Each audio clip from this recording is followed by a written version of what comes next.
We're very indebted to Charles Small tonight. Charles is the director of the Institute for the Study of Global Anti-Semitism and Policy, and it's ISGAP that's organized this event and brought it to us. So I want to thank Charles and to ask him to come up and speak.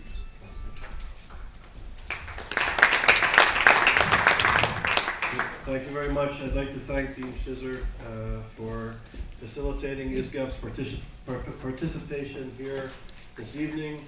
ISGAP is a research institute. We run academic programming at high caliber universities such as the Columbia Law School, Harvard, McGill University, Fordham, the University of Miami, Stanford, and we just opened actually a center at Sapienza University in Rome. And we invite scholars from around the world to focus on anti-Semitism from an interdisciplinary perspective with a focus on the contemporary context. So it's a great honor for us to be here at the law school to have an event. I'd like to acknowledge some of the executive committee members of ISGAP that are here. Mr. Jim Schreiber, who made the original introductions to Columbia. I'm grateful that you're here and that this event is taking place. And of course to Ambassador Halevi and Mrs. Halevi for being here this evening. And I'd like to invite Professor Richard Stone of the Columbia Law School to introduce Professor Halevi. Mr. Halevi. Ambassador, Mr. Mr. Halevi. Mr.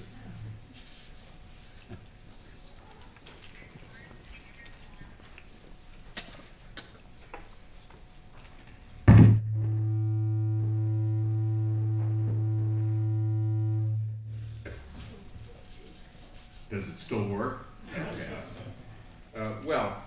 Thank you, Charles. It's a great privilege to participate in another ISGAP program. I congratulate ISGAP on the way it is growing and the great institutions which it is spreading its very worthwhile programs. And it's my special privilege tonight to introduce Ephraim Halevi. I do want to say I am a recent chair, the first Columbia faculty member, I believe, in history to be a chair of the Conference of Presidents of major American Jewish organizations, in which capacity I spent virtually full-time for a couple of years dealing with the America-Israel relationship and issues related to Israel.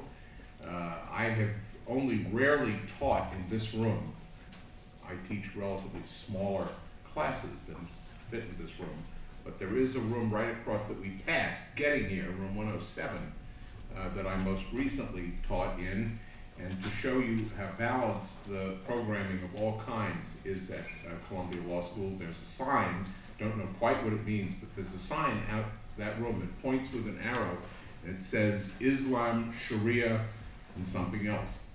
So we're full of interesting programs that use our facilities. Ephraim Halevi, who is going to treat us tonight with what I assure you will be, without knowing what he's going to say or talk about, a very interesting time, is one of the absolute fixtures in both the intelligence community and the strategic planning community in Israel for the last many decades. He is really a serious player on that scene. A trained lawyer, he claims not to be an academic, though he has run a strategic center at the Hebrew University, and his writing, his articles, and his recent book are considered extremely thoughtful and important, but he says he is not an academic, and I, on the whole, think that that's really quite a good thing. It means maybe that his judgment is good about the issues of the day. He has a tremendous career in the vaunted and famed Mossad. He probably has more stories that he could tell you, but would have to shoot you if he told you exactly what had happened, and that's, I think, what some of these guards are doing all over the place to help us get through the evening. But he went through the ranks of the Mossad in virtually every important post and ended up as the director, and that is genuinely one of the most important jobs in Israel, as I think everyone knows. One position that he has held and that might have been thought to be secret during the time, but has now been publicized. He was a very key player in the negotiation of the peace treaty with Jordan. He has been the top strategic advisor to virtually, as I can count, virtually every Israeli prime minister but one, I won't name the one, since the advent of Yitzhak Shamir after the end of the term of Menachem Begin. I'm sure he has lots of things to say tonight. I will tell you that you cannot characterize Ephraim Halevi's views. He is a practical person who responds not in a doctrinaire way, but he responds to the particular situation, is fully capable of pleasing or offending any point of view at any given time. And I look forward to whatever he chooses to do tonight. Ephraim Halevi.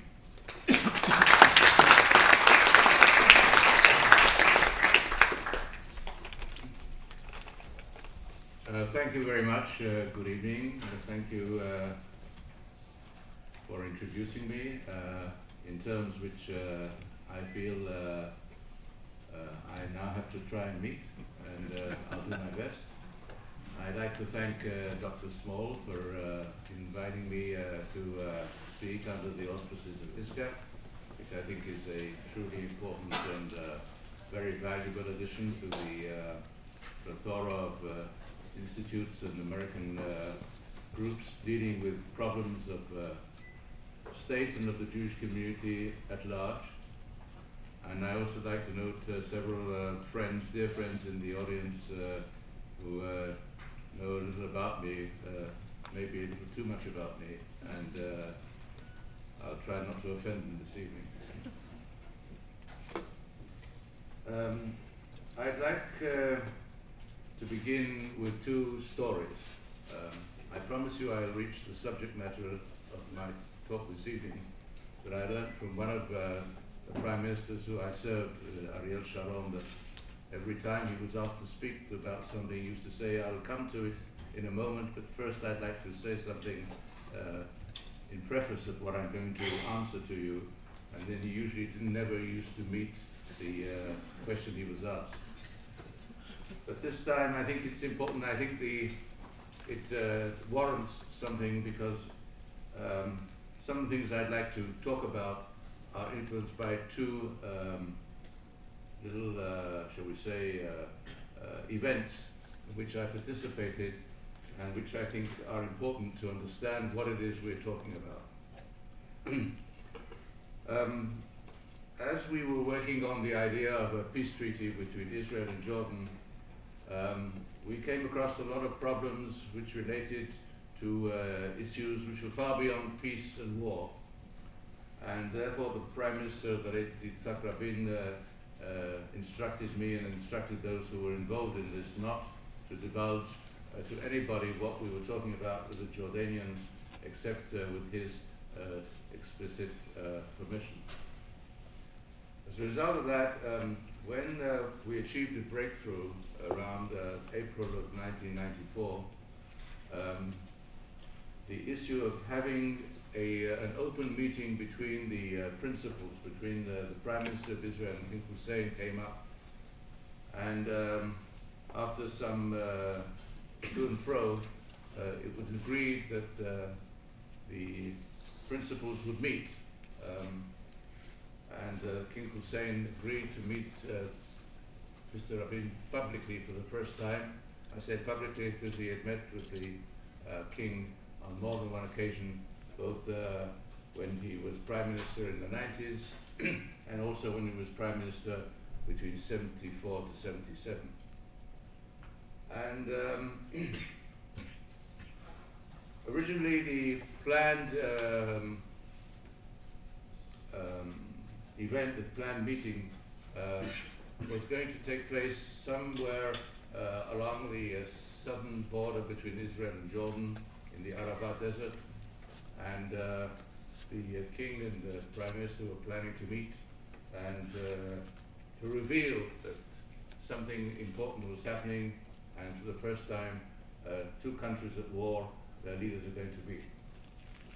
The United States intervened when they heard in Washington that the meeting was going to take place in the Arabah, and they said that since this was going to be a wedding and the President of the United States was going to pay the cost of the wedding, they thought that it was appropriate that this should happen in Washington. And of course the two principals agreed.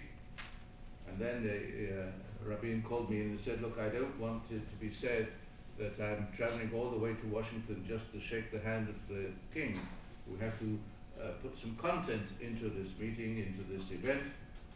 And he instructed me to go over to Jordan and to discuss with the Jordanians a document which would document in some detail what it is that the principals would like to accomplish, and also to suggest a series of measures that would be taken even before there was a formal peace treaty.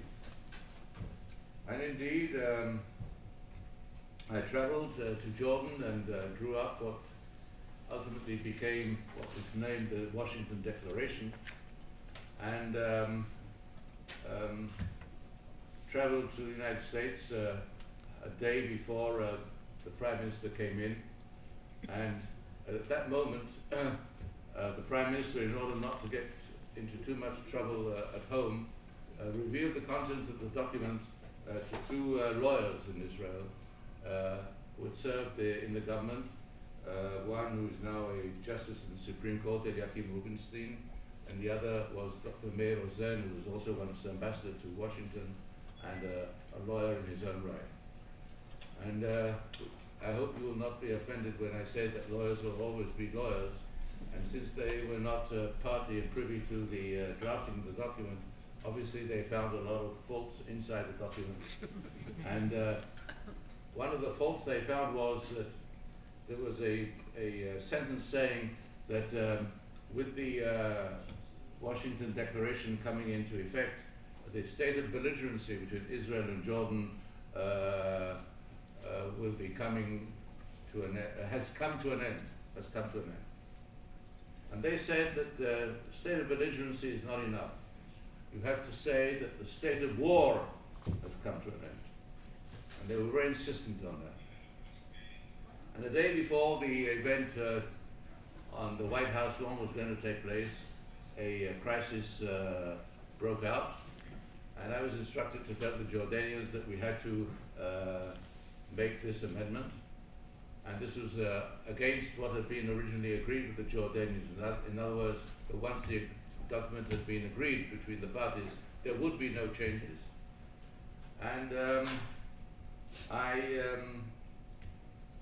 approached the Jordanians and said that we have to make an amendment. And within an hour or two, of course, I got back a reply saying that sure, we can make an amendment, but if we're going to make amendments, we also like to make some amendments, and we have 15 amendments we'd like to make. And then it became very obvious that amendments and amendments and amendments and amendments, we probably would not be able to have the ceremony the following day. And Rabin had already landed in Washington at Andrews Air Force Base, and everybody was geared for the White House event. Nevertheless, under the pressure of these two eminent lawyers in Israel, both of them friends of mine actually, and remained friends despite the fact that they didn't know that I was usurping their authority and drawing up a legal document. I had only studied law at the Hebrew University over 50 years ago, and this is not considered sufficient experience and stature to be able to draw up a document of this importance. But nevertheless, they insisted.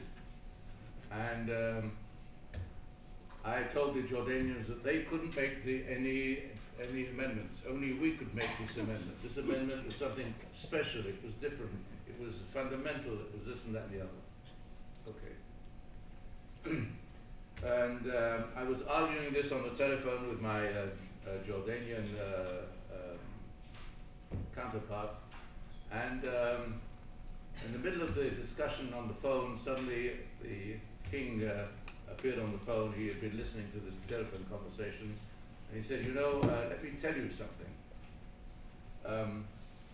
I will make it clear in my statement that I mean that the state of war is coming to an end, because, let me reveal to you, that in Arabic we only have one word for belligerency and for war.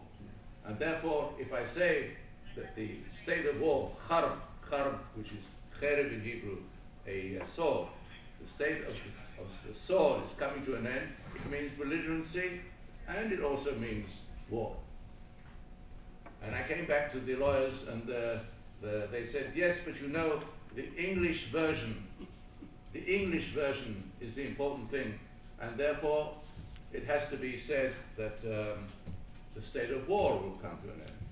I said, I've just spoken to the king, and he said this, that, the other. They said, the king is the king, but we are lawyers. And that's true. I couldn't dispute the fact. But nevertheless, we did not state in the document what was the language which should govern the interpretation of the document. Because the document was drawn up in English. And there was a Hebrew version, and there was an Arabic version, but they said, okay, then let us state that there is Hebrew version, and the Hebrew version will be the version which will be the version which counts as far as Israel is concerned. So I went back to the Jordanians and explained it to them, and they said, well, you know, why should Hebrew take paramount importance over Arabic? After all, the number of people speaking Hebrew is how many? 10 million and so forth, and the number of people who know Arabic is something like 500 million, 600 million, the entire Muslim world. So, well, you know, Hebrew was a language which was there before Arabic was. We have, you know,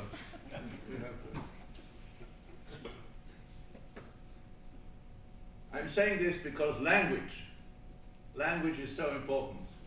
Language is important not only in conducting negotiations. Language is also important in terms of your state of mind. And the following day, when the king stood up and spoke in English, in perfect English, without a piece of paper in his hand, and he committed to heart every word he was going to say, he reached this point, and he said, it says in the document state of belligerency. In Arabic, there's only one word for this, harb, and this state is coming to an end. And there was thunderous applause of the White House lawn. But later the lawyer said, he didn't say the state of war has come to an end. He said it is coming to an end. In other words, maybe it hasn't yet come to an end. I said, well, we can't ask the king to make the speech again. I mean, we can't tell President Clinton, you know, bring all the people back, let's come back the following day, come back to the White House lawn, and then we're going to have another ceremony, and then we'll repeat it and so forth, and we'll change this word. Especially as on the Jordanian side, there was a Jordanian lawyer whose name was Abdul Hakim Khassauna, Aoun Khassauna, who later became a justice at the International Court in Hague. And he was no friend of Israel, and he was always saying that instead of saying has come to an end, that to say will come to an end. In other words, conditional. And we didn't want it that way. But the king had said, it somehow or other, will come to an end. So yes, words are important, extremely important. And the words not only, as I said, indicate the substance, they also indicate a state of mind. Incident number 2. On the night that the final peace treaty was negotiated at the Hashemia Palace in Jordan, discussions were going on late into the night, and at one moment in a state of elation, the king said, let us say, amongst other things, we don't have it in the Washington Declaration, that once we have a peace treaty between the countries, all legislation relating to war will no longer be applicable to the relationship between Israel and Jordan. And Rabin said, that's a wonderful idea. Yes, let's do that. And when I saw Aoun Khassauna, this lawyer, smiling with intense satisfaction, I realized that there was something wrong with this. Because, you know, it's not the kind of thing that he would smile upon in any event. And then it dawned upon me, and I said something to the Prime Minister, and the Prime Minister said, Your Majesty, let's have a 5-minute pause. And the lawyers this time were on the right side, the Israeli lawyers, and they said that if we had to repeal all the laws pertaining to war on the Israeli side concerning the conduct of the State of Israel from now on, it would mean to say that all the property which had been taken over by Israel, which had belonged originally to Palestinians, or not only Palestinians, inside the land of Israel, Eretz Israel, would no longer be subject to the instructions of war. In other words, we would have to give back all these territories to the people who owned them because the state of war had come to an end. And therefore, we could not have this clause in the peace treaty. And in the end, we didn't have the clause in the peace treaty. And to this very day, despite the fact that we have a peace treaty with Israel and Jordan, the rules of law which apply to territories and to property still are legally binding elements on our statute book. And although we are in a state of peace with Jordan, the property is under the law of war this very day. I think this second incident would probably indicate to you how complex the problems are in the Middle East. It's not simply a question of making peace or war between countries. It's a question of what is the history which has ultimately resulted in a peace treaty. What is the history which deals with the relationship between nations and between creeds in the Middle East? And therefore, it's an oversimplification to believe that if, for instance, now, just for argument's sake, the Arab side or the Palestinian side will sign to the fact that they recognize Israel as the state of the people of Israel, what does this mean? What does it connote? And if we demand that they recognize Israel as the state of the Jewish people, would we like to accept the fact that we would be requested to recognize that the Palestinian state is the Palestinian state of the Islamic population of Palestine? When we say that we recognize the Islamic character of part of the land of Israel, can we live with this? And we will say, of course, yes, but we are a different case. We are separate.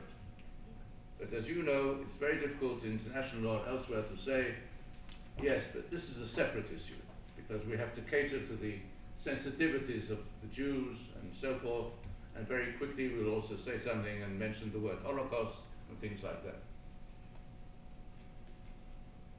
We're now at a stage in the Middle East where we are unwinding, by force of the events of the last few years, the arrangements which were put in place by the big powers 100 years ago after the World War, the First World War, which resulted in the disappearance of the Ottoman Empire, which governed large tracts of land in the Middle East. And states were created. States were created, and some of the states had monarchies, and some of the states had republics, depending on the power behind this particular part of the Middle East, because the Middle East was also, I'd like to remind you, was divided to some extent into areas of influence between France and Britain. And since Britain has a monarchy, but it is a constitutional monarchy, and it was no problem to have a parliamentary system. When it came to France, France did not have a monarchy. And people said, you can't have a monarch in Lebanon if there's no monarch in Paris. If it's a French mandate, you can't have a king, let's say, of Syria. And therefore, the man who was going to be king of Syria, Faisal, they had to find a monarchy for him, and they decided it would be in Iraq. So Iraq became a monarchy. And that's exactly what happened. The result of this, we had a situation in the Middle East in which the interests and the character of the way this was carved up had little to do with the interests of the people in the region itself. And now, after 100 years, this is now beginning to wind down. And what we see today is the gradual dismemberment of the arrangements of World War I. We see that more and more areas in the Middle East are not subject to any sovereignty, which is recognized internationally. We see that governments, many governments, do not have control of the areas over which they have sovereignty. We see, for instance, that Egypt does not control the Sinai. We see, for instance, that in Syria, they don't control parts of the country because there's a civil war. We see in Lebanon that the south of the country is in the hands of the Hezbollah. And we now have a situation in which we have what you call non-state actors, which is a relatively new term. Non-state actors in the Middle East, movements like the Hezbollah, like the Hamas. And these non-state actors take on a life of their own. By saying non-state actors, you're saying that they are not states, and they're not states. Hamas in Gaza is not a state. Hezbollah is not a state. And therefore, all the provisions which are a result of international law do not apply to these, whatever you call them, these non-state actors, because international law deals with the relations between nations, the nation state. And if they're not a nation state, they do not have to adhere to international law. And when, for instance, you say that the Hamas had kidnapped an Israeli soldier, Gilad Shalit, and you demand of them to respect the laws of the Geneva Convention, which apply to soldiers who are captured in battle. The Hamas is not a state, so why should they adhere to the Geneva Convention? The Geneva Convention is for states. Unless, of course, you widen this to include non-states as well, but then you come to all kinds of other issues which come up as to how do you deal with a non-state actor? And we are now in a situation in which the number of non-state actors is rising. And these non-state actors, when it comes to the question of force, not only have control of their areas, they also have strong military elements which are organized like the military elements of a state. And the fact that we call them terrorists is fine. We say that Hezbollah is a terrorist organization, fine. Hamas is a terrorist organization, fine. Al-Qaeda, originally of Bin Laden, is a terrorist group, yes. But Al-Qaeda and Bin Laden is not only what they did to the Twin Towers in New York here. Al-Qaeda today, when it's fighting in Syria, is fighting as an organized fighting group. It has companies, it has battalions, it has commanders, it has a structure of a national army. And it also has the weaponry of a national army. And how can the Middle East contend with such a situation in which you have states which do not have, or are unable to impose their sovereignty on the areas which they supposedly are part of their sovereign land, I mean, on the other hand, those who are in control, they don't have to adhere to any of the rules and regulations of the international community as such. We also have other things which are coming up, like autonomous regions, like in Iraq. Iraq, from the outset, was an artificial combination of areas which had very little in common between themselves. The Shiite part of it and the Muslim Sunnite part of it, and the Kurds. And according to the wishes of the colonial system, those who were put in charge of the areas which became supposedly independent states were to a large extent minorities and not majorities in their country. The Sunnites are only 20% of Iraq. But they, Saddam Hussein and his predecessors and King Faisal, they were the Sunnites. And the lady who put all this together, a lady called Bell, Gertrude Bell, who was the British intelligence officer, she said in a letter to her father, God Almighty, never let the Shiites come to power in Iraq. This will be catastrophe. And she wrote this in 1918, which is almost 100 years ago. And indeed, now that the Shiites are in control and they are majority, all hell is let loose.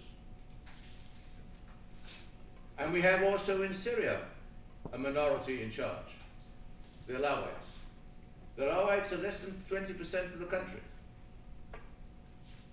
But they're about 3 million or 3.5 million strong out of a country of 1.5 million. And they're very powerful and they're very well organized. And the Assad clan, which took over the control of Syria ages ago, was a very effective clan.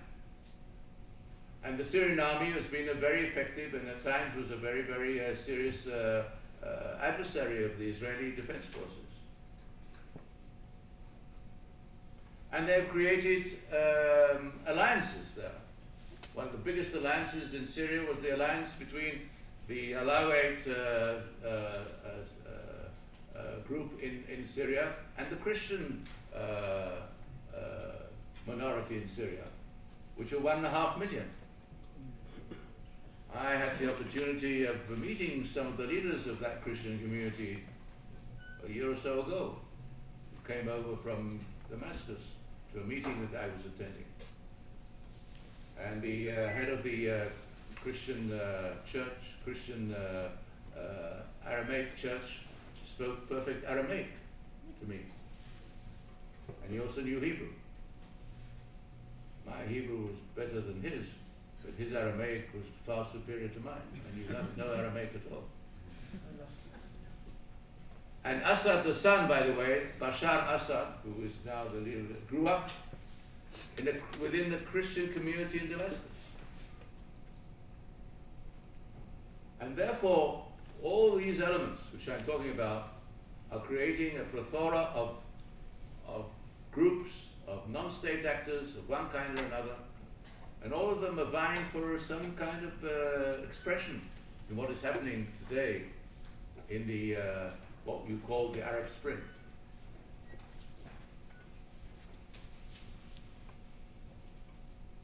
One has to say that in addition to that, we have a situation in which we have the overlay of the great powers.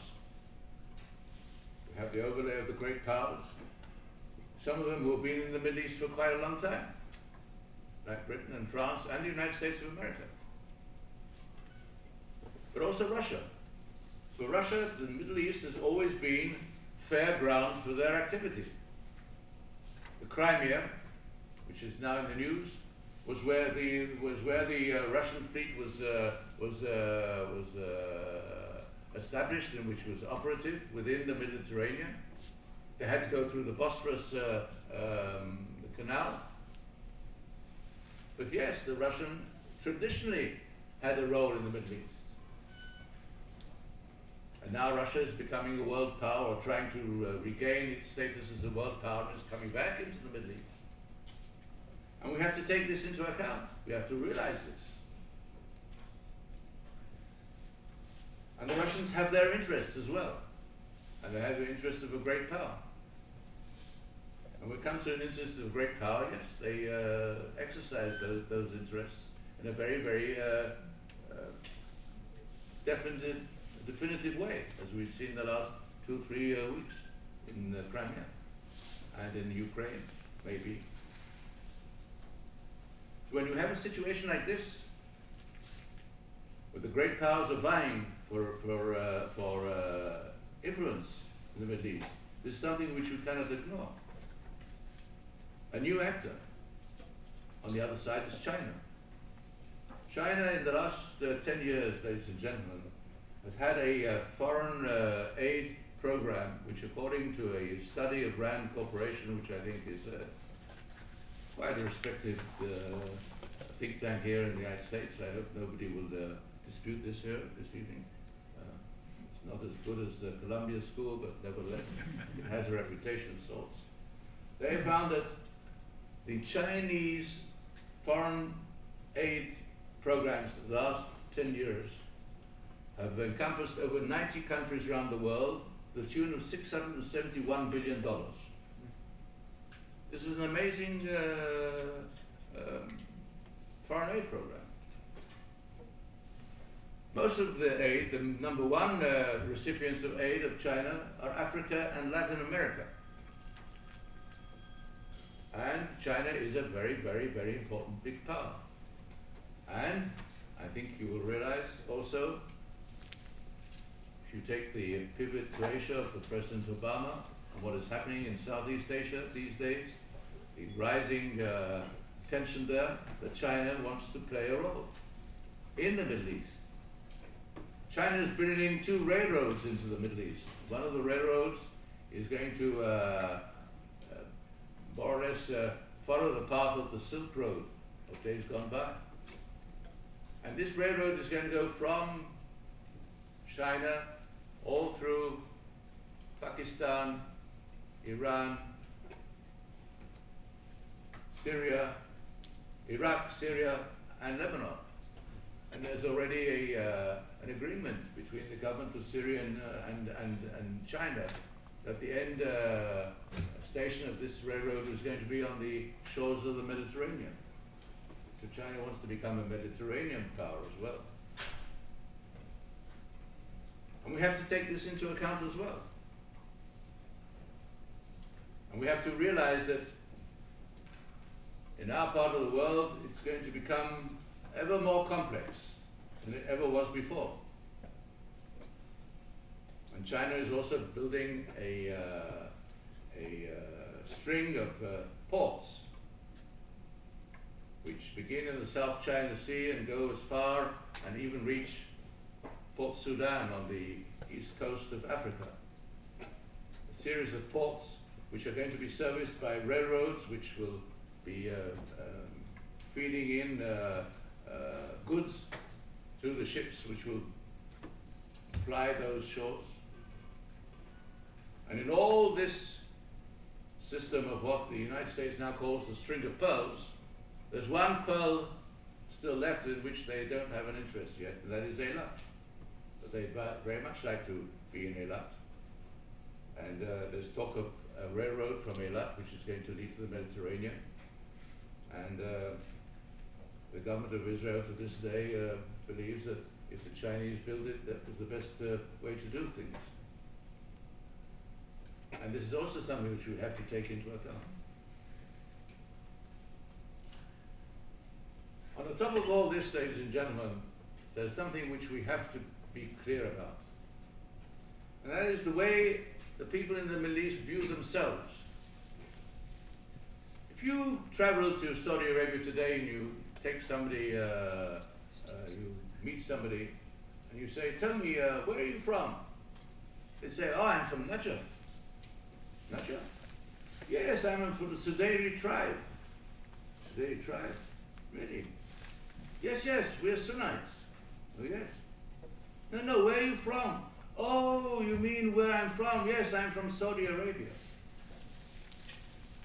The relationship of a person to his state is number 4 on the list. The identity of a person in the Middle East, the number 1 feature of his identity is his tribe, his religion. These come before the national identity, before the passport which they use as a travel document. And this, of course, enables people to say the state system, the nation-state system, which was good for Europe and so forth, for reasons of Europe, don't necessarily apply to the Middle East. If you're going to take the system which was set up after World War I and you're going to more or less deconstruct it, you can deconstruct it and reach all kinds of conclusions, which may or may not be palatable or acceptable to the Western world, the Western precepts, the Western culture. But yes, it's a different story, a different world. And we are going to find ourselves in a situation, ladies and gentlemen, that due to the wars which are being fought in the Middle East today, and due to other events which probably might take place in Europe in future,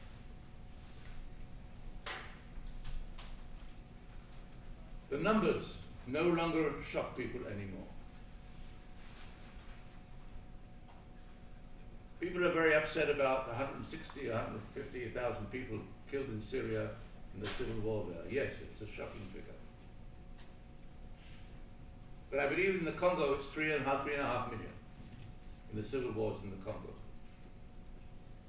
And I believe it's even the President of the United States who alluded to it in one of his comments at the press conference when he was asked about his feelings about it. I still haven't said anything of the way that Russia decided to put an end to the Chechen rebellion. How many people were killed there? What happened there? What exactly happened there? And there are many other things. And numbers are not speaking to people the way they spoke before. And if you look in modern history of the last 100 years, you find that not only the world wars consumed so many human lives, World War I, World War II, millions and millions of people. Russia alone, the Soviet Union, lost 20 million people in the World War II, out of over 50 million who died in that war. 50 million. It's difficult to grasp it. So the horror of war, the feeling of aversion to war, is not something which is going to get people or galvanize them into action. It's going to be more than ever before, as it has been in the past, the interests of countries in the Middle East, the interests of the people in the Middle East, and the interests of the world powers in the Middle East, and so on and so forth. And religion. Particularly Islam.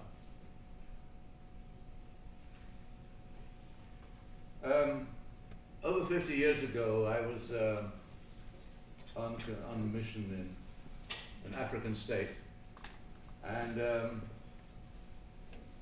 one night I was there in a, how should I put it, an identity which was very far from my true identity. And in those days there were no communications the way we have them today. There was no, hardly any telephone communications and so forth. My wife was sitting here this evening and who suffered a lot from me, and I hope you will permit me not to go into all the details, but the suffering, including those long absences of mine as she was at home with the children. I had no way of communicating to my headquarters what I was doing, and they had no way of communicating to me what I should do. I was on my own. And I had a smaller transistor radio. And around 2 o'clock in the morning, I used to put it on with people not around to listen to Israel radio on shortwave. So I knew something what was going on in my country.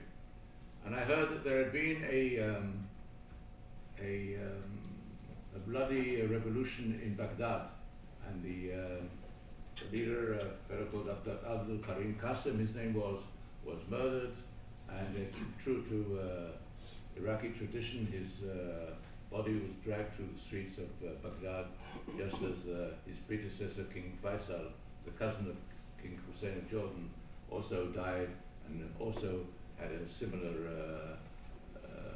burial, if you call it that way. And I was the only one in a group of people there. We were at an international conference, and I was there as well. And I asked myself, you know, I'm the only person here who knows this. What do I do with this information? Information is only useful if you can use it. And I remembered that there were 2 Syrians there who had come to this conference. So I decided to knock on their door at 3 o'clock in the morning and say, you know, I have an item of information for you. This has happened in Baghdad, and I did this. And they were so excited they didn't even ask me exactly who I was and so forth. But they sat with me for 3 or 4 hours telling me what their views were on the situation and how they related to it. And one of them ultimately became Prime Minister of Syria, and the other became the ideological head of a party called the Ba'ath Party, which was the Arab Socialist Party of the Middle East. And they explained to me how they believed they were going to secularize the Middle East. Because the Ba'ath Party was a secular party. It was the only secular political party actually in the Middle East. And they had a majority in Syria, and they had a majority in Iraq. Ultimately, they became tools of a dictatorship, both in Syria and in Iraq. But the idea originally was to be a socialist party, a secular socialist party.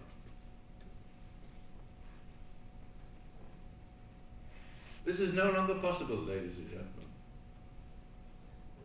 You cannot speak about the secular party. You can speak about parties who have this and those ideas, but secularism as a how should I put it, as a principal aim of a political party in the Arab world is dead.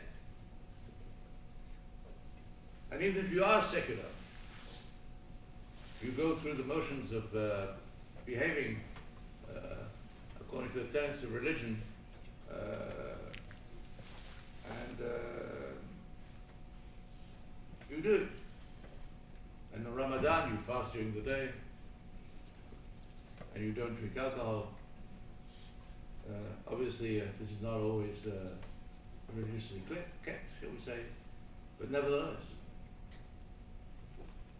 How of all this are we going to create some semblance of order in the region? I think it's impossible to forecast this. It's really impossible to forecast. And I believe that we are in for a long period. It's going to be a long night before something important and useful emerges from the situation around us. And we shouldn't delude ourselves. If we sign a piece of paper of one kind or another, that suddenly the Messiah will appear. Assuming that there is a Messiah and he will appear. Assuming we know what a Messiah means. And on that, certainly in Jewish tradition, there are more than one way of interpreting that. If you read Maimonides, you will find a very interesting interpretation of what is the Messiah. By the way, if I may say, a leading Israeli philosopher has written a fantastic book about Maimonides. It's coming out in, it's come out in English now. The author is a man called Moshe Halbertal. He's also a professor of law, I think, who teaches at NYU, if I may mention the word here in this university. And reminds me of that Jewish professor who said Maimonides is so given to different interpretations. It's my Maimonides, your Monides, his Monides. Everybody has his Monides. So we have many Monides. But I recommend you to read the book on Maimonides by Moshe Halbertal. And absent the Messiah, although we pray he comes tomorrow, or those who are really religious pray he'll come even tonight. But given the fact that the chances of this are unclear, just as the Arab Spring is unclear, so this is also one of the imponderables. But nevertheless, I believe that we're going to have this situation of insecurity. In a situation like this, ladies and gentlemen, how can we conduct ourselves? So far I've told you all the problems. So how can, for instance, a intelligence organization, how can it get its act together? If the Prime Minister calls the head of Mossad and says, tell me, give me an assessment on what's going to happen. He can't say, you know, I can't tell you, I don't know. I remember I learned the rule at a very early stage in my service that you will never tell the Prime Minister I don't know. The danger is that he says, oh, if you don't know, I'll tell you what I know, and then you're in real trouble. I think we have to realize that despite the fact that it looks so almost, I'd say, hopeless and helpless, nevertheless, ultimately there will be elites who control the situation. Even if you have mass demonstrations, in the end, there will emerge leaderships and groups who control the situation, who, by the way, who are not necessarily those who actually carry out the demonstrations. See what happened in Egypt. The people in charge today are not the people who went to demonstrate at Tahrir Square. The people, the young people, the students and so forth, the people on Facebook who use the social networks and so forth, those are not the people who control the situation. And I think it's a good guess to say that the elites will emerge. And they are serious. And they will be those who will ultimately be called upon to assure the basics of what is necessary for any population. Number one is food, and number two is water. And there's already an acute shortage of food and water in the Middle East. There's a big shortage of water in Iran today. Sources of water in Iran, in many places around the country, have dried up. Entire lakes have disappeared. The population in the provinces are restless. Food has not become cheaper even after the lifting of sanctions. And there is a lot of tension under the surface. And the people of Iran have made clear what their desire has been. And when they elected the President Rouhani to be president of Iran, and he ran on the ticket that he would set things straight on the problem of economy and so on and so forth, he would get things straight. They put their confidence in him. And Rouhani and the people close to him realize that they don't have all the time in the world to make true on their commitment to get things straight. And the pressures on the leadership in Iran are increasing daily. And there are a lot of people in Iran who don't like the fact that so much of their efforts and their capabilities and their money has been invested in the war in Syria. And there's growing resentment over the body bags which are coming back daily from Syria as a result of the civil war there. And amongst the players in the Middle East, I said there is the non-state actors and there is the leaders of states who do not control all the areas there. There are the elites, and the elites in every situation, ladies and gentlemen, they are going to be preponderant in the Middle East. They will also be preponderant in other parts of the world. They're going to be preponderant also in China today. And China is on the precipice of a deep, deep crisis of multiple dimensions. There have been events in the last few months in the west of China, amongst the Muslim population there. 60 million Muslims in China. So you say, what is 60 million as compared to 1.2, 1.3 billion population? Yes, but they are all there and they're all concentrated in one area. And there have been acts of terrorism there. And the Chinese are very concerned about this terrorism.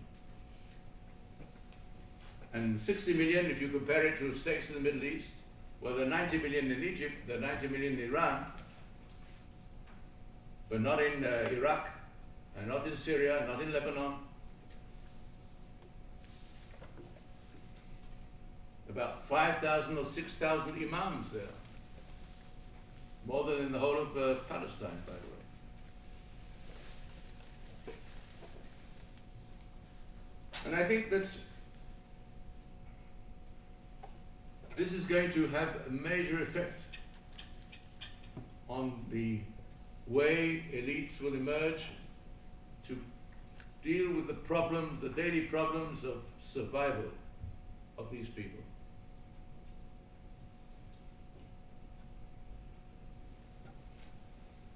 So, given all this, ladies and gentlemen,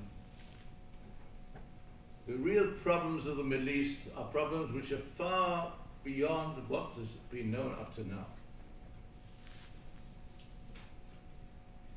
This is not to say we mustn't deal with the problems the way they are. The Palestinian issue and many other issues, problems in other parts of the Middle East, yes. But we shouldn't be misled by thinking that by dealing with the Palestinian problem, we're going to do something which is going to change the texture in the Middle East. It's not going to happen. And in Israel, we'll have to be very, very clear as the way we have sounding boards to tell us what's going to happen. They may not be the kind of sounding boards we had in the past. But the sounding boards we had in the past didn't come up and tell us that there's going to be an Arab Spring. And I believe that the countries of the world should really be careful as to the way and how they intervene in the situation. On which side they take, or if they should take sides. And one of the worst cases of this has been, has been Libya. The only case in recent years where the world, the Western world, took sides and went in and did something. But what was the result of what they did? First of all,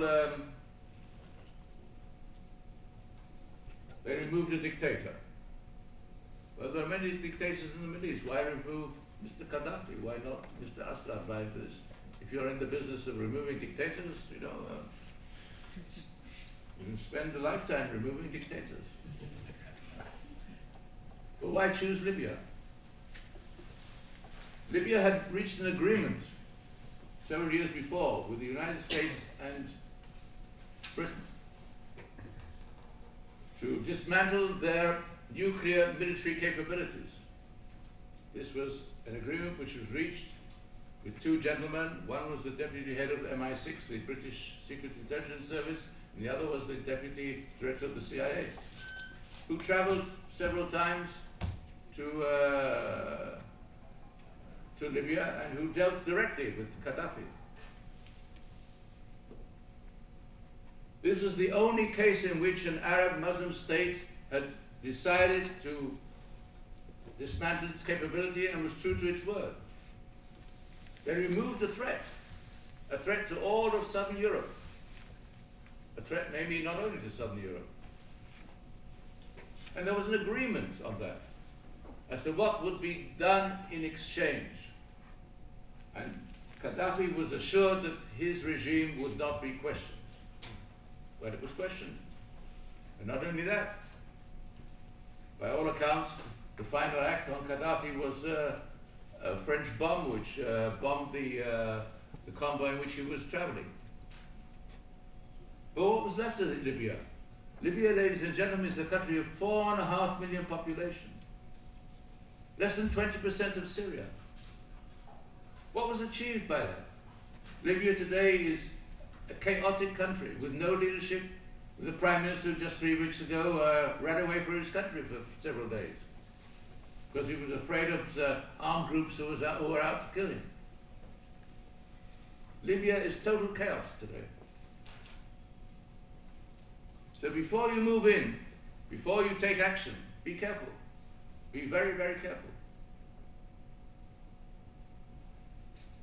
And if you can control the situation from afar, if you can make sure that your interests, your major interests are assured, don't rush to be involved.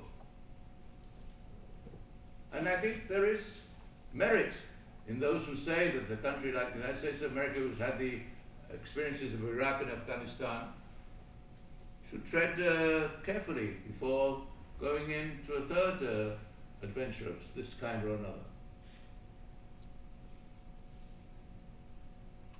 I think, ladies and gentlemen, in conclusion, that when we talk about the prospects of the Middle East, we have to reach the conclusion that maybe some of the people there should be left on their own. Left on their own. To face the problems on their own. And I think that we in Israel should also, to some extent, be left on our own. It is not to say we should not continue to be an ally of the United States, to the contrary. I think we should. It's not that we should not expect American support. I think we should expect it and receive it. But one has to be very circumspect the way you handle this. And a relationship is always a two-way street. And if you look at Jewish history over the ages, if you look at the Bible and so forth, you always find that there's always been controversy. Political controversy. What is the biggest danger, from the north or from the south? From Egypt or from Syria? Or from Babylon or wherever it is? Read the political history through the prophets, and you see it. So those who say that the prophets of years gone by was the press of those days, who spoke to the population and also tried to fashion public opinion. So maybe the modern day journalists are the prophets of today, like Tom Friedman and people like that. Possibly. Just to mention one. But there are other prophets. And like we have it, we have major prophets, minor prophets, fleeting prophets, temporary prophets, etc. But having said that, I think we should not lose faith and belief that ultimately people come up with solutions for their peoples. People come up with solutions to deal with the problems, the day-to-day problems. I think you will see it in Egypt. I think you'll see it in Iran. And there will be a problem with Iran, with the nuclear problem in Iran. I haven't said too much on that. I didn't want to dwell only on that. If there's a question, I will take it. If there's no question, I will be happy that you have saved me the necessity of taking it. But nevertheless, I think that if we keep our powder dry to the best of our ability, we'll all emerge better in a few years' time. And I think we have to be patient, extremely patient. And we have to not expect instant solutions to problems. And let me end by a story about patience.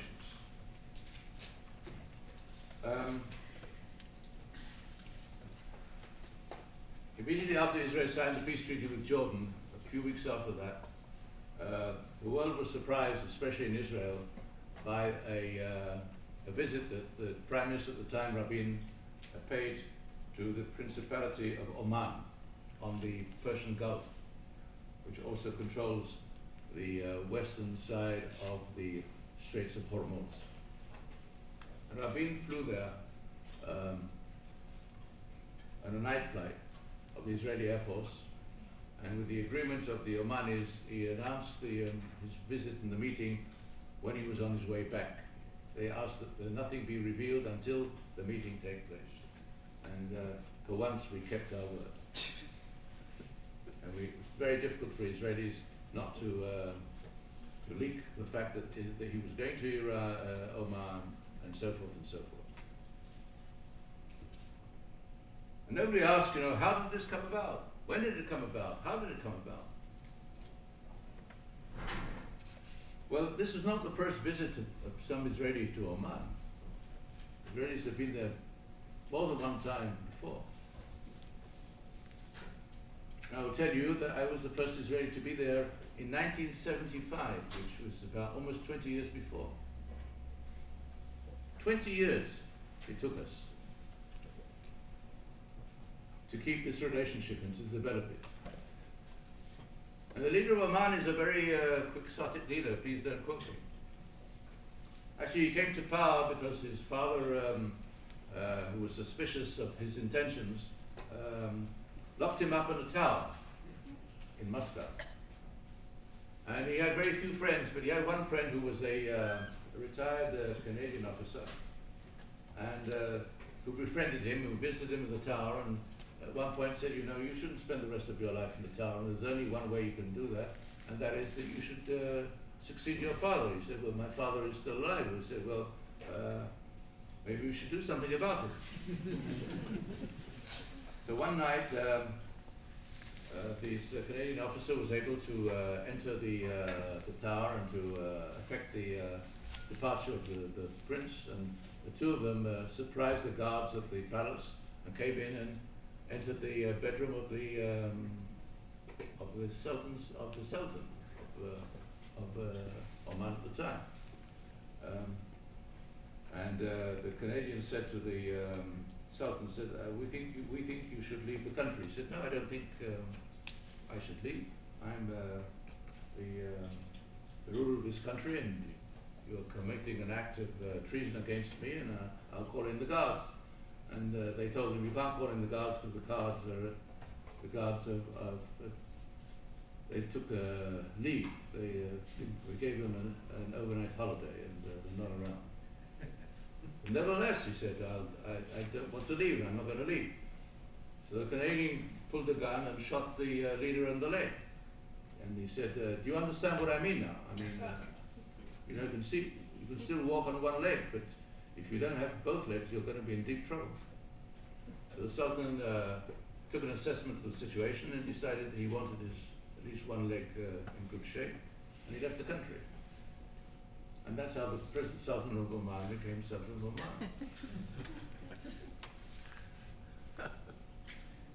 Well, Oman was then at war with South Yemen. There was such a thing called South Yemen. And the war wasn't going very well. And maybe person here or there wanted to give him a bit of advice as to how to run the war, and he took the advice and he won the war again. So in one sentence I covered a multitude of sins, as you can imagine. And this is not the only case, ladies and gentlemen. It really is not. You have to look far into the future. So the last thing I'm going to tell you, second story, is a story which began in 1968, when we received an approach from over 20 groups, alleged groups, who were leading the movement for the independence of southern Sudan. Look at the map of Sudan. The South Sudan is Christian, animist, several million there. And I went to see them. There were over 20 people. I met each one separately. Each one said, "I'm the president of South Sudan." Each one had a Samsonite briefcase, identical to all the others, with documents in it about this movement. The only difference was the name on top. It was changed each time to conform to the person I met. So to cut a long story short, we chose one of these people, and the end was that we decided that we might do something for South Sudan. This was 1968, ladies and gentlemen. Nobody had thought of South Sudan. Nobody in the world cared about South Sudan. Nobody had an inkling of what was going on in South Sudan. It was the backwater of the backwater of Africa.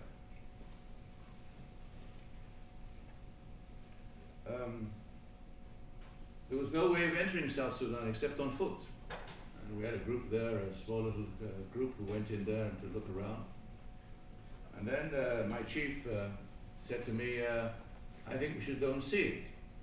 I said, "Well, you know, we'll have to go on foot." He said, "There's no way I can do it, because I can't tell the Prime Minister, Mr. Mayor, look, I'm going to be away for 2 months." And she'd say, "Where are you going?" "Well, I'm going on foot to South Sudan." You know, everyone must start going on foot. Strange. So in the end, we arranged for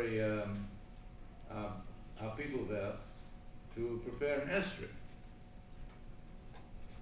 And they prepared an airstrip, and we were able from a neighboring Uganda to get a Cessna aircraft, and we got on the aircraft and we flew into South Sudan and we landed on the airstrip.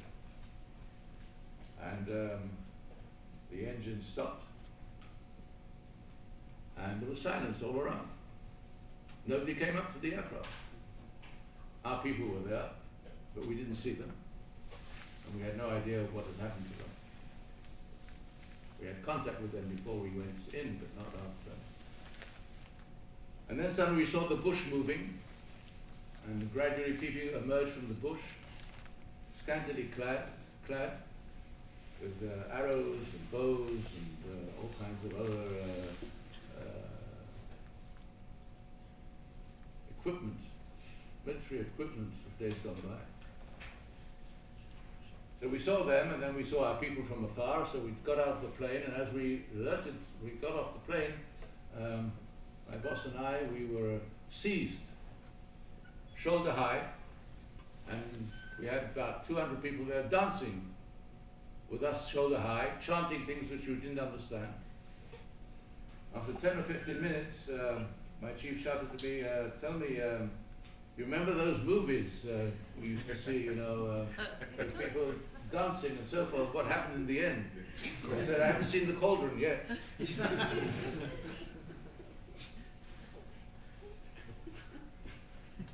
Well, in the end, ladies and gentlemen, we helped the people of South Sudan in more ways than one. And if you go to South Sudan today, I don't recommend it, because it's very treacherous to get in, and if you don't have a real team of bodyguards, some of them here may not want to volunteer. I don't recommend that either. If you go to South Sudan, you ask them, who are your greatest friends in the world?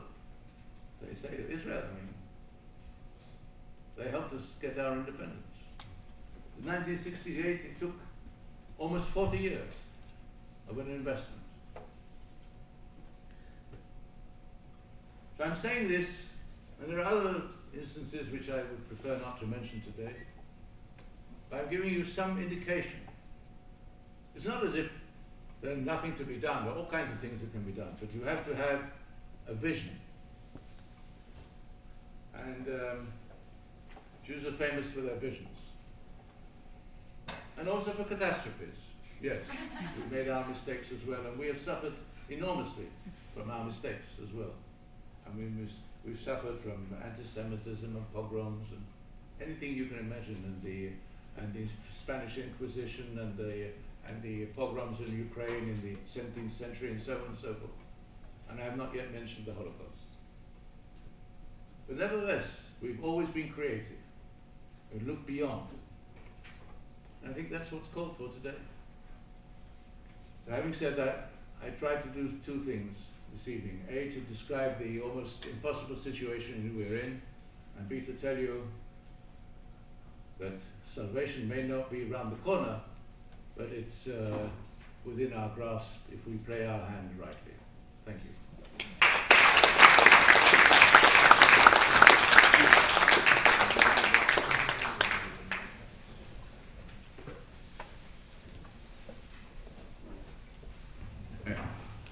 I'll confess, I thought the Middle East was a pretty simple situation. And thank you very much for illuminating this thing. You're not done yet, please. No, I'm here. A few minutes. I haven't sat down.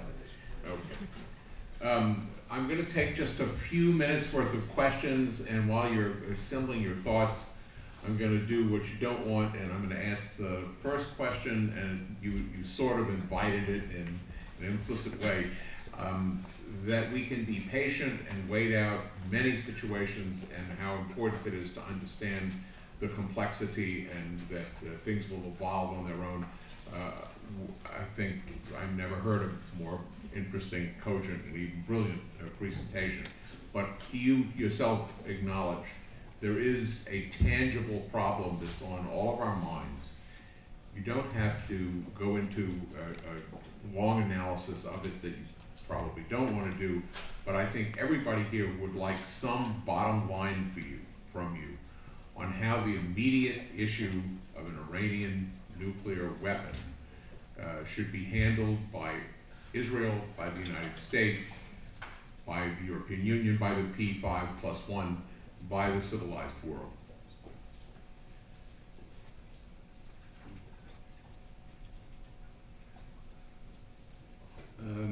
I'm not surprised by the question. And I've always been told in my profession there are no impossible questions, there are only dangerous answers.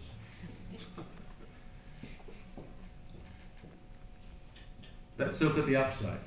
The Iranians came to the table to negotiate. They didn't come to the table because they liked who they were negotiating with. They came to the table because they realized that they had no option. That if they didn't negotiate and get some resolution of the problem, of their problem, they would be in really dire straits. And there's a negotiation going on.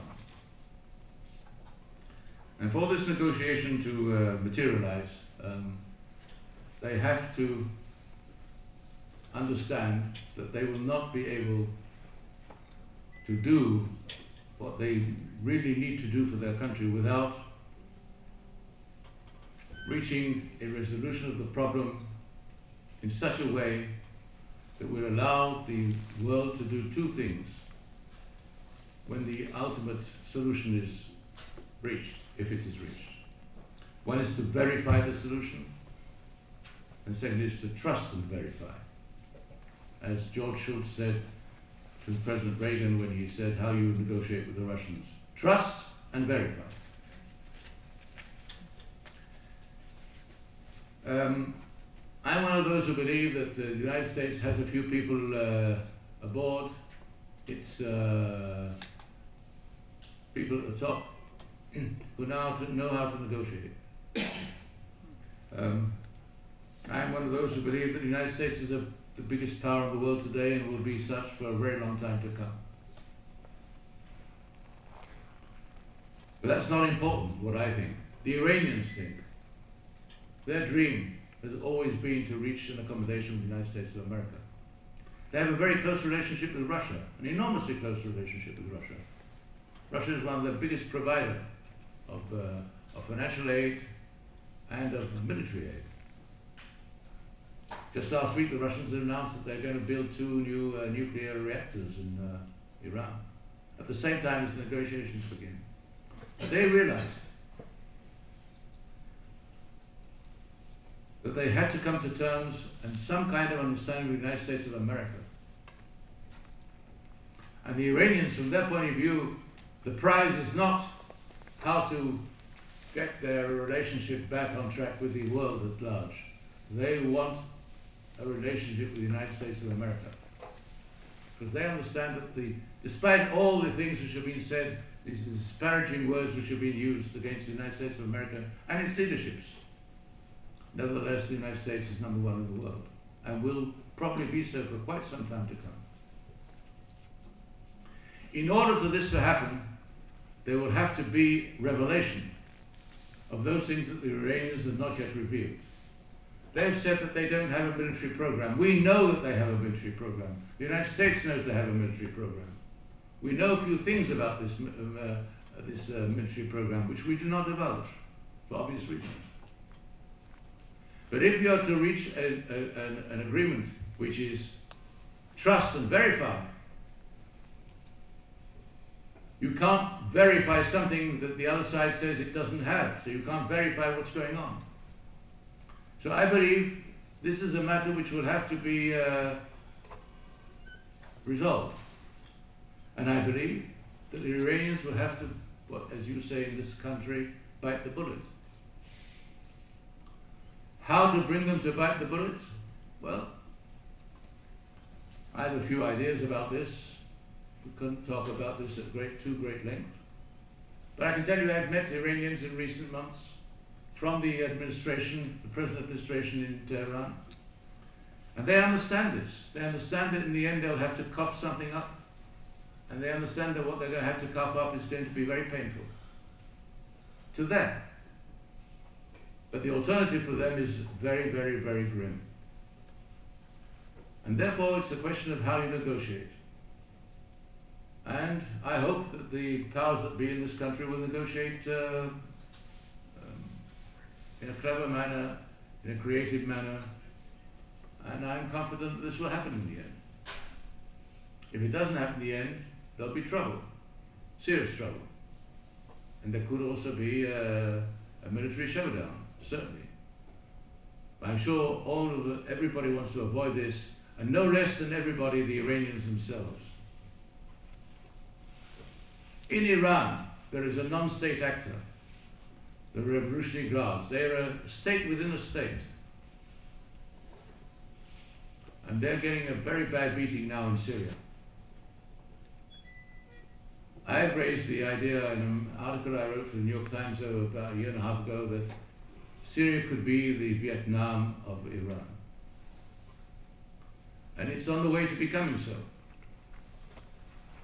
If I think we all of us, do what we have to do, Israel does what it has to do, the United States does what it has to do, and others do what they have to do, we have more than a fighting chance that we're going to win this one. And I think that instead of wringing our hands all the day and saying, you know, how terrible this is and how terrible that is, I think we should encourage those who are negotiating to negotiate to the best of their ability. And I think there are things that they've done so far which are not all that bad. I have several questions that I'm not sure who the author is that are on, and I'm rejecting them all. But one of them I'm going to repeat without asking you to answer it, just to show you the profundity with which an institution of higher learning like Columbia University's audience receives and understands your analysis.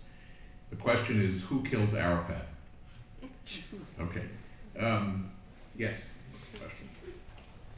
Sir, thank you for a wide-ranging discussion of what was, in my opinion, the most critical region in the world, despite what the current occupants of the White House might be doing with their pivot to Asia. Sorry, I'll speak louder. Despite what the current occupants in the White House might say about pivot to Asia, I think you touched on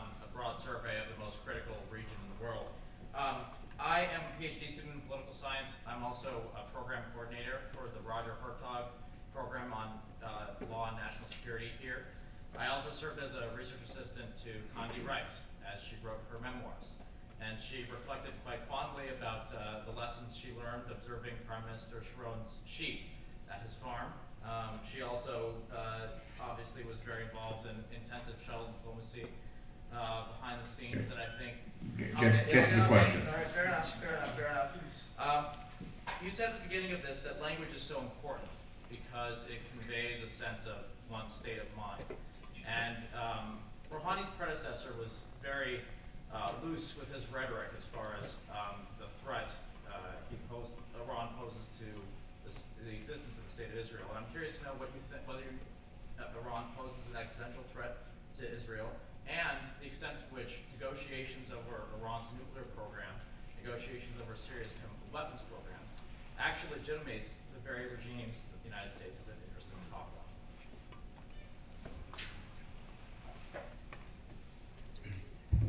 Well, I'm not sure that I understood the question, but I'll try and answer what I understood was the question. I was speeding it up in the interest of time. I'm slightly older than you, and I'm sometimes slow on the uptake, so please be merciful to me. I hope you're that fast at the same age. No.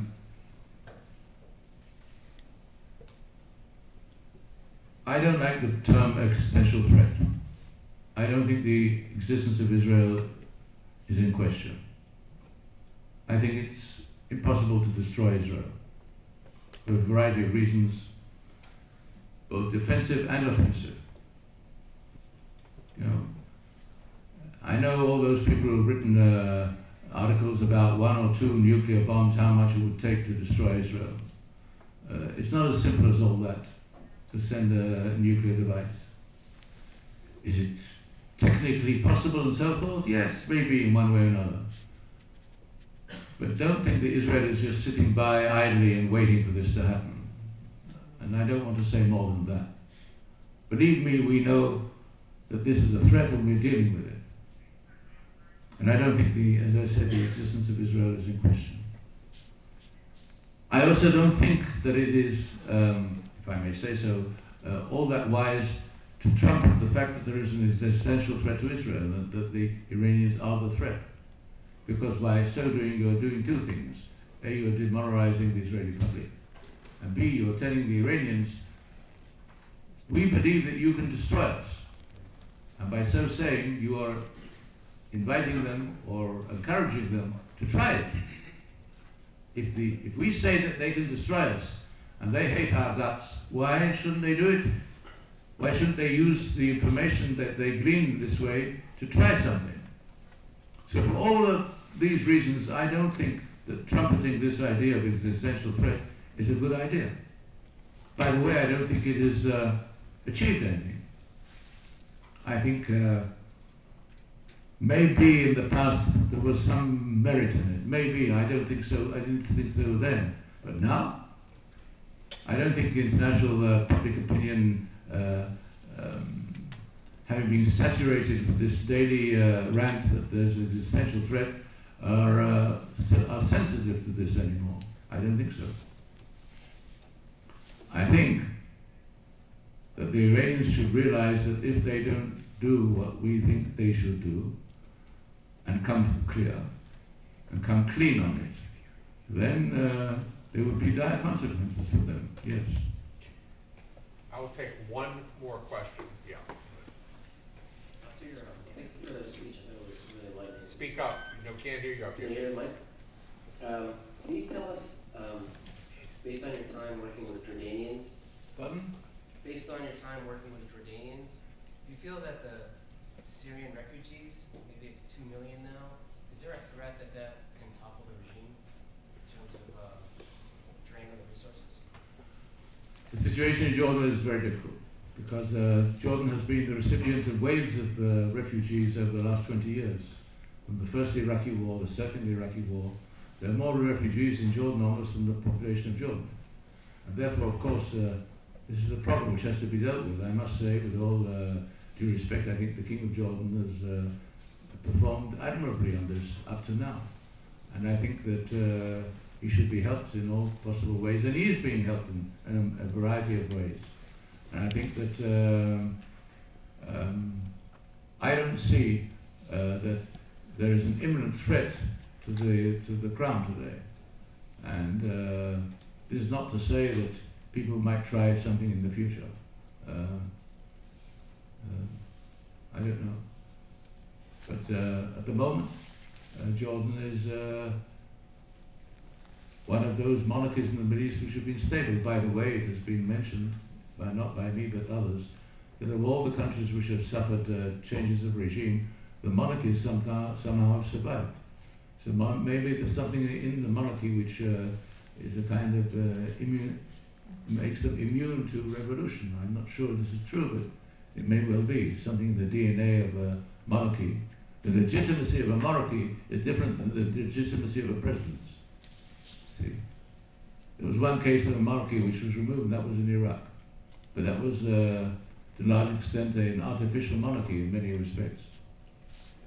Okay, I think we're going to conclude. There's one more question then, to make it quickly. I know that you spoke only long term, but I wonder if you have a short term suggestion about what Israel's policy should be about the negotiations with the Palestinians at this time. As the introducer said to me, said about me, I think I'm a practical person. And I think that in the situation that I've described in the Middle East, Israel's policy should be to deal with every player in the Middle East to the best of its ability, and not to disqualify any partner for a dialogue, whatever his color is. So we should deal with the Palestinian Authority, deal with the Hamas, if necessary deal with Hezbollah, if necessary deal with this. I'm a great believer in dialogue, even with your greatest enemies. And as Sun Tzu, the famous Chinese strategist, said, as far as friends are concerned, keep them close to your heart. When it comes to the enemies, keep them even closer. Maybe short one. We learned a great deal tonight. I think everybody agrees on that. We thank Ephraim Halevi for being here with us.